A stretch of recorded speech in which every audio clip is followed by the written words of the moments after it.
우리가 찬양대의 찬양을 들을 때 귀는 찬양의 소리를, 또 눈은 우리 앞에 화면의 가사를 보시면서 함께 우리의 마음을 올려드리면 또 하나님께는 영광이고 우리에게는 은혜가 될 줄로 믿습니다. 이제 빌립보서 1장 마지막 본문이자 8번째 설교인데요. 오늘로써 빌립보서 1장을 끝으로 잠시 빌립보서 강해 설교는 마치고 다시 주제 설교, 또 필요로 하는 교회의 흐름과 시대에 맞는 말씀을 나눌 것입니다. 그러니 오늘 빌립보서 전체 1장에 해당되지만 또 결론에 해당하는 주제도 반복되어 표현되기 때문에 잘 들으시고 적용해 주시면 감사하겠습니다. 오늘 말씀의 시작을 시 한 편을 소개하며 나누고 싶습니다. 복효근 시인이 쓴 타이어의 못을 뽑고 라는 제목의 시입니다. 타이어에 박힌 못을 함부로 잡아 뽑아버리고서 알았다. 빼는 그 순간 피식피식 바람이 새어나가 차는 주저앉고 만다. 사는 일이 더러 그렇다. 가슴팍에 대못 몇 개 박아둔 채 정비소로 가든지 폐차장으로 가든지 갈 때까지는 가야 하는 것. 대못이 살이 되도록 대못을 끌어안는 것. 때론 대못이, 때론 대못 같은 것이 생이 새어나가지 않게 걸어주고 있기도 하는 것이다.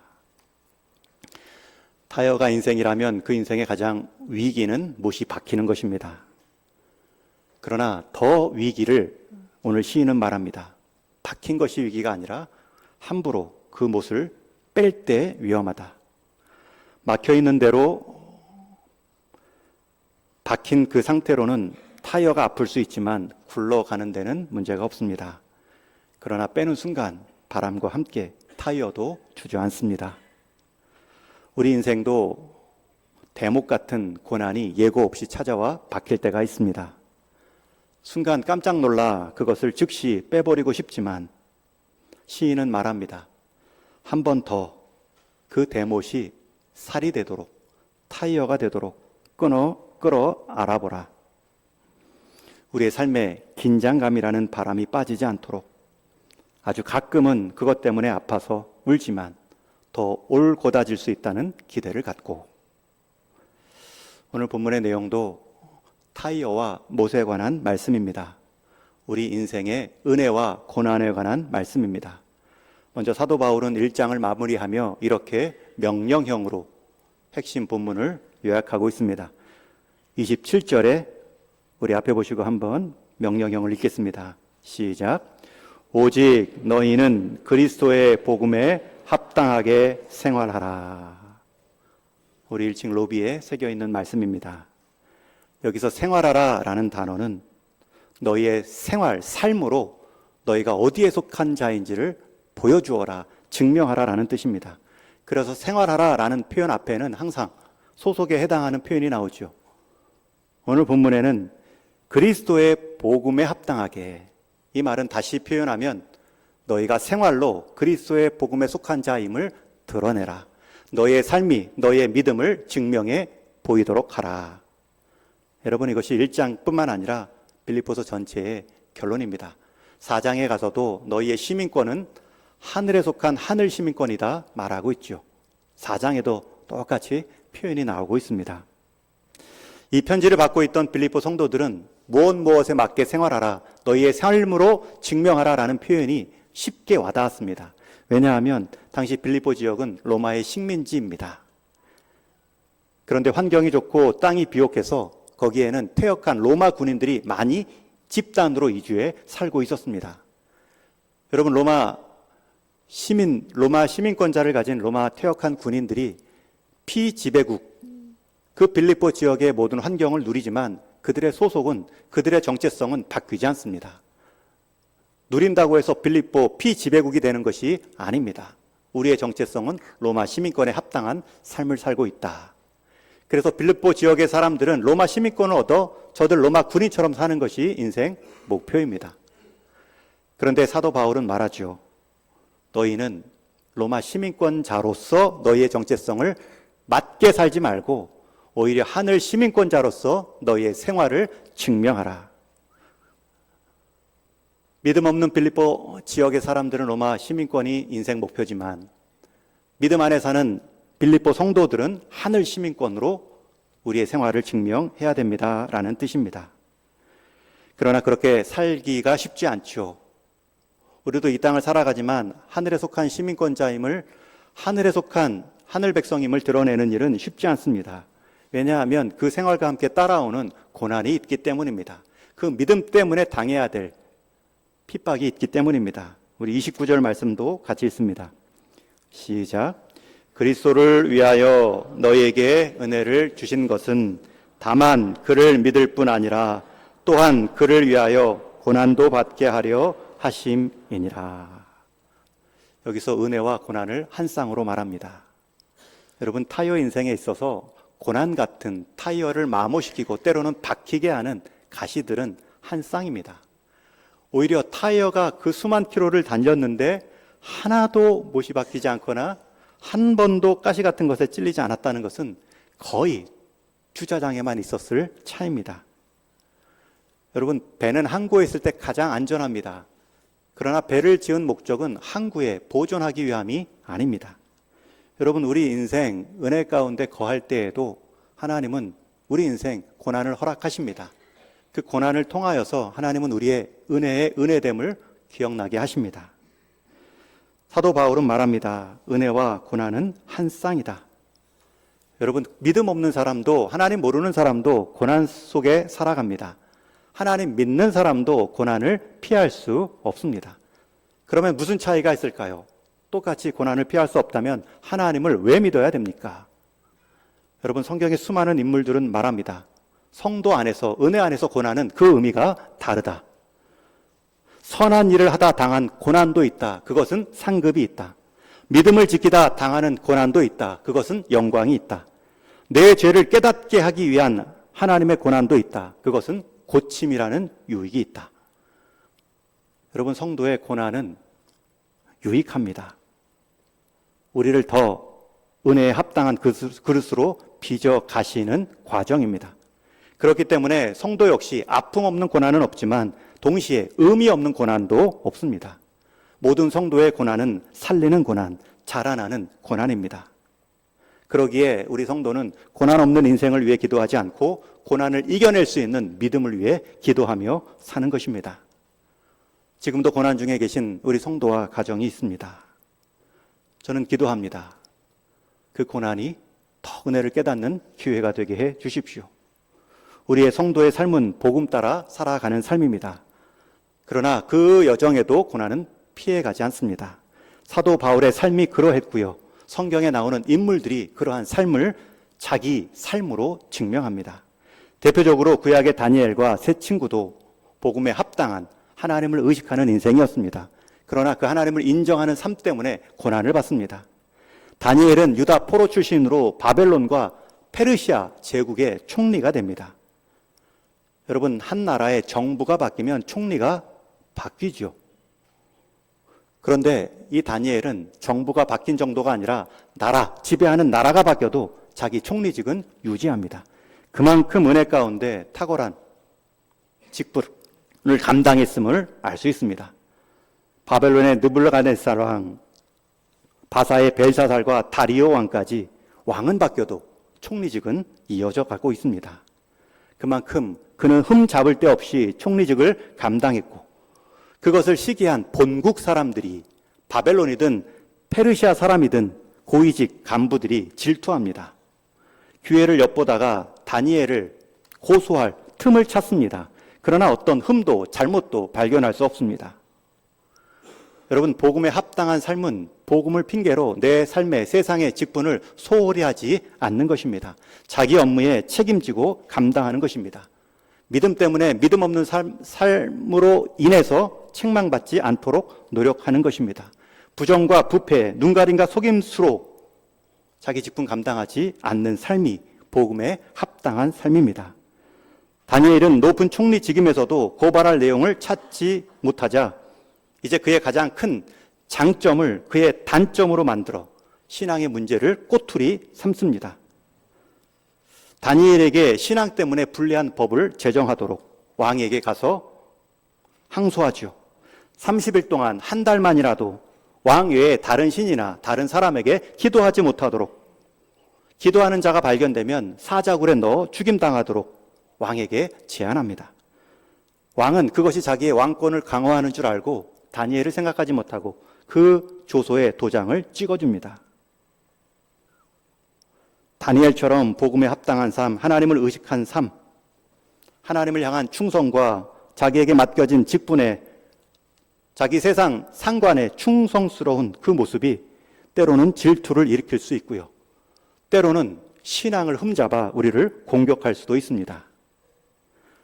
여러분은 신앙 때문에 공격당한 적이 있으신지요? 신앙보다는 여러분들이 직분 안에서, 직장 안에서, 일터 안에서 공격당한 이유는 무엇인지요? 다니엘은 하나님을 향한 믿음으로 인해 불의한 사람들에게 질시와 미움의 대상이 되었습니다. 다니엘은 이제 새로운 법, 기도 금지법이 만들어진 것을 알고 있었지만 그럼에도 그의 기도는 멈추지 않았습니다. 늘 해오던 대로 그날만큼은 창문을 닫자라는 행동도 하지 않고 그대로 창문을 열어둔 채 하루 3번씩 무릎을 꿇고 하나님께 기도합니다.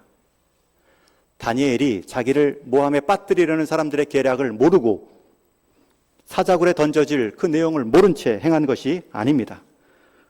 자기 행위에 대한 결과도 다니엘은 알고 있음에도 그는 스스로 기도를 선택합니다. 왜냐하면 지금 이 문제는 다니엘에게는 피할 문제, 양보하고 타협할 문제가 아니기 때문입니다. 이 문제는 자기 정체성에 관한 싸움의 문제이기 때문입니다.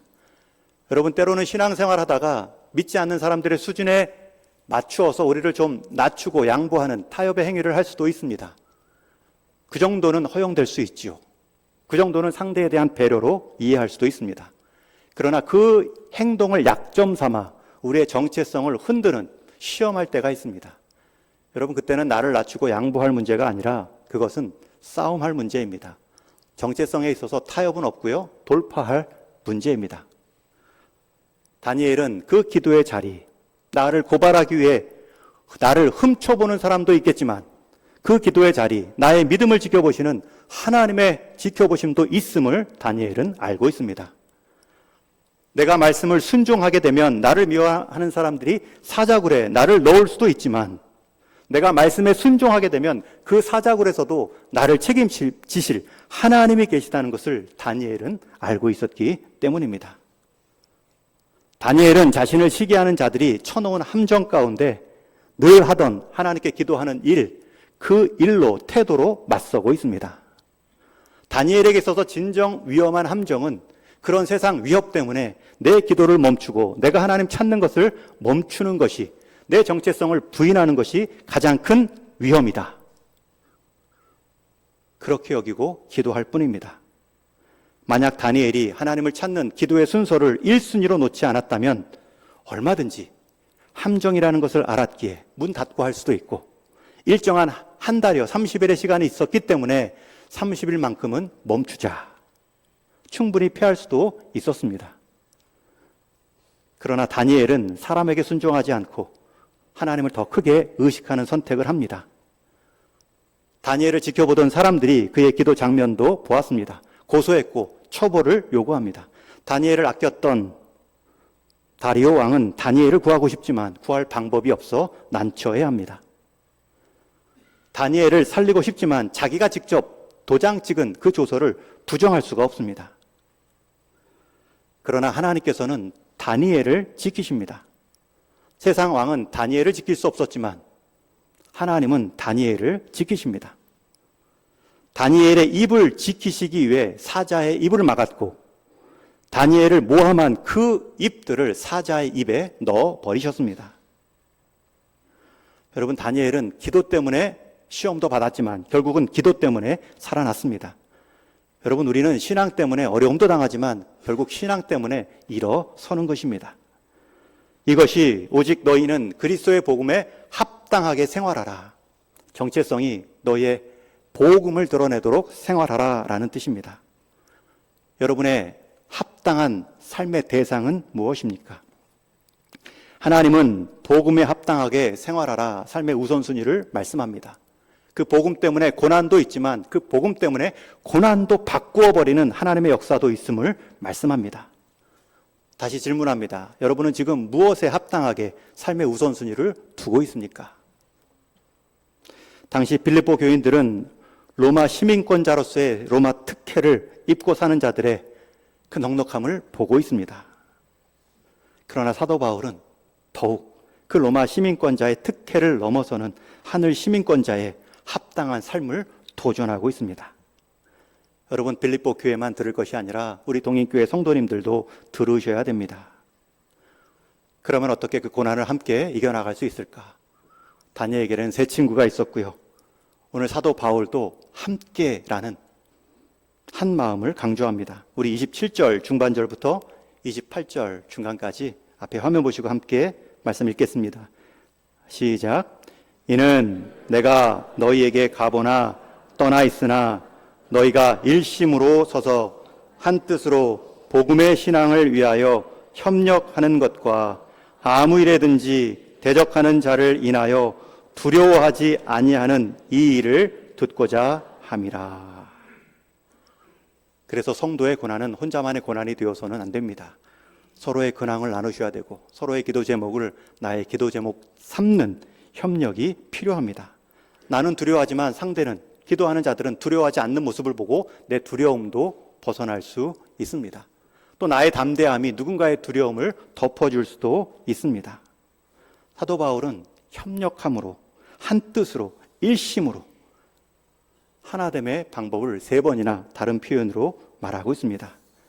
여러분, 우리가 오전 예배 때는 하나님께 일심으로 향하여 예배 드리지만 오후 예배 때에는 식사하면서라도 서로 성도됨의 교제, 근황, 기도 제목, 나의 약함을 나눌 때 기도할 만한 분들에게 나누시고, 나의 약함을 즐거워하는 자들, 나의 약함을 말 돌릴 자들, 이런 사람들까지 다 기계적으로 나누라, 하나 되라 라는 뜻이 아닙니다. 그러기에 믿음의 선진들, 믿음의 먼저 선자들의 역할이 중요합니다. 교회의 친교의 분위기가 중요합니다. 함께 모여서 얘기를 하다 보면 다른 사람들도 비슷한 경험이 있구나, 아니 그 아픔을 이겨내었구나, 아니 더 기가 막힌 상황에서도 지금 믿음으로 인내하고 있구나. 2014년 10월 2일 아시안게임이 인천에서 있었던 적이 있습니다. 그때 축구 결승전이 우리 한국과 북한의 마지막 경기가 있습니다. 그때 6개월 전에 함께 국가대표로 소집받은 23세 미만의 선수들 중에 김신욱 선수가 있습니다. 키 큰 선수지요. 또 한 명의 선수가 김진수 선수라고 있는데, 이 선수촌에서 전지훈련하는 중에 두 사람이 매일 잠자리 들기 전 하나님과 만나는 시간, 찬양 30분, 기도 30분 시간을 가졌다고 합니다. 그렇게 한참을 모이다가 이 모임을 좀 확대하자 선수촌 축구 선수들한테 광고를 했어요. 전에 한 번이라도 교회 갔던 사람들, 우리가 한번 예배 드릴 때 함께 모이자. 그리고 모였는데 11명이 모였습니다. 그때 김신욱 선수는 자기가 만난 예수님을 나누었고, 또 선배 이영표 선수가 간증했던 그 내용도 기억해서 나눠줍니다. 그 모임 후에 또 시간이 지나 한 번 더, 두 번째 예배 드리는 날 또 한 번 광고했는데 한 명 더 참석해서 12명이 참석했다고 합니다. 김신욱 선수의 간증에 의하면 이 12명의 숫자는 중요합니다. 예수님의 제자 숫자처럼 저에게 의미가 있었습니다. 그리고 그 두 번째 예배 모임을 마치고 장현수 선수가 이렇게 말을 합니다. 신욱이 형, 경기 전날에도 예배 드려요. 결승전 전날에도 모이자는 제안입니다. 또 어떤 선수는 말합니다. 기도하는데 왜 몸이 뜨거워지죠? 형, 닭살이 돋고 이상해져요. 찬양 부를 때 내 마음이 평안해져요. 하나님이 모임의 자리에 은혜를 더하시고 성령의 충만함으로 역사하셨다. 저는 그 인터뷰를 보았습니다.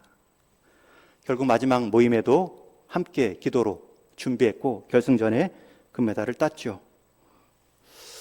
여러분, 이 인생, 이 모임, 이 협력하는 모임 자체가 금메달입니다.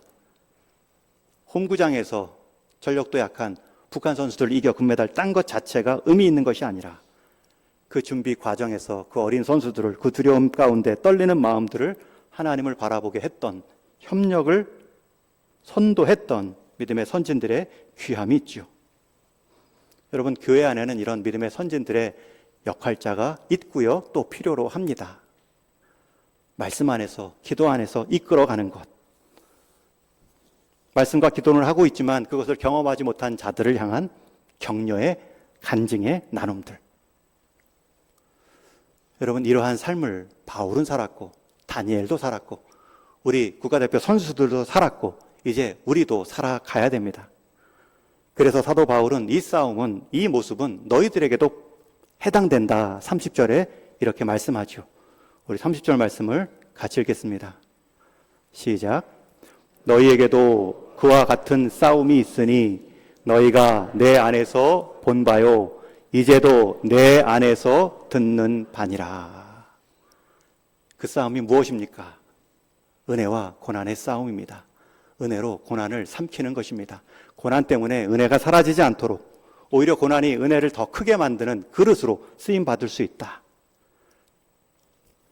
이제 말씀을 정리합니다. 지난주 책 한 권 읽었는데 책 제목이 성장에도 복리가 있습니다 라는 제목의 책입니다. 성장에도 복리가 있습니다. 여러분, 복리가 무엇입니까? 단리가 있고 복리가 있죠. 1,000만 원을 저금했는데 이자율이 8%라면 1년에 1,000만 원의 8%인 80만 원을 받는 게 단리 계산입니다. 이해하셨나요? 복리는 그렇게 받은 1,080만 원에 또 1년이 지나면 또 8%가 또 붙습니다. 1,000만 원의 8%가 아니라 1,080만 원의 8%. 3년째는 그 붙은 이자가 포함한 원금의 또 이자. 제가 계산을 해봤어요. 여러분, 1,000만 원의 8% 이자, 1년 지나면 80만 원의 이자를 받습니다. 10년이 지나면 800만 원의 이자를 받습니다. 20년이 지나면 또 800만 원 합해서 이자만 1,600만 원이 되겠죠. 그러면 원금의 1.5배 정도가 됩니다. 그런데 여러분, 1,000만 원을 8% 복리로 같은 기간 20년을 하게 될 경우에는 이자에 이자가 붙어서 4,600만 원이 넘습니다. 시간이라는 게 길어질수록, 인내가 길어질수록 그 받는 복리가 길어지죠. 그래서 이 저자가 하는 말은 이렇습니다. 자기는 체육교사인데 자기 인생의 성장에 복리 같은 경험을 했다. 하나가 독서고 하나는 운동이었다. 독서의 독서가 계속 이자를 낳고 계속 이해의 범위를 넓히며 책을 읽을 때마다 자기 지식의 한계를 쑥쑥 복리처럼 늘려나갔다. 또 하나는 운동인데, 여러분, 운동해야 될 때 해야 그 운동의 효과 때문에 더 다른 운동을 할 수 있는, 더 건강해질 수 있는 기회를 얻을 수 있죠. 복리처럼 이게 쑥 컸다. 이 두 가지를 제안하는데 제가 책을 읽으면서 확인한 것이 있습니다. 가장 큰 복리의 성장은 믿음입니다. 여러분, 믿음만큼 복리적 성장이 없습니다. 이건 예수님이 직접 말씀하셨습니다. 있는 자는 더 있고 없는 자는 있는 것도 빼앗길 것이다. 믿음으로 살면 믿음에 믿음을 더해서 더 믿음의 결과를 보게 됩니다. 여러분, 처음에 믿음의 도전, 믿음의 순종이 작은 것 같지만 인내로 20년을 늘려버리면 여러분, 그 결과는 처음에 그 시작과는 차원이 다른 결과로 인생들이 바뀌어 있습니다. 그냥 단리로 8%로 나는 만족할래. 그렇게 살 수도 있지만 믿음은 그렇게 쓰는 것이 아닙니다. 믿음만큼 복리로 우리를 자라게 하는 것이 없기 때문입니다. 건강에도 독서에도 복리가 있다 저자는 말하지만 여러분, 믿음만큼 차원이 다른 복리로 우리를 성장하게 하는 것은 없습니다. 심지어 믿음은 고난도 끌어안기 때문입니다. 고난도 은혜 가운데 속했다라고 말할 수 있는 사람으로 바뀌어 버리기 때문입니다. 사도 바울은 그렇게 살았고 다니엘도 그렇게 살았고 축구 선수도 그렇게 살면서 우리에게 도전합니다. 그 은혜가, 그 믿음이 우리를 고난마저 감당케 한다. 여러분, 삶에 박힌 목과 같이 복음으로 인한 고난이 있으신지요? 고난을 당장 빼버리지 마시고 오히려 그것이 우리의 삶의 견인자 역할, 우리의 삶에 세상 헛바람 들지 않도록, 우리 안에 은혜의 참된 바람 빠져나가지 않도록 지켜주는 하나님의 섭리는 아닐까 깊이 묵상하시고 저와 여러분 하나님 앞에 서는 그날까지 복리다운 복음에 합당한 삶, 그 열매를 경험할 수 있기를 주님의 이름으로 축원합니다.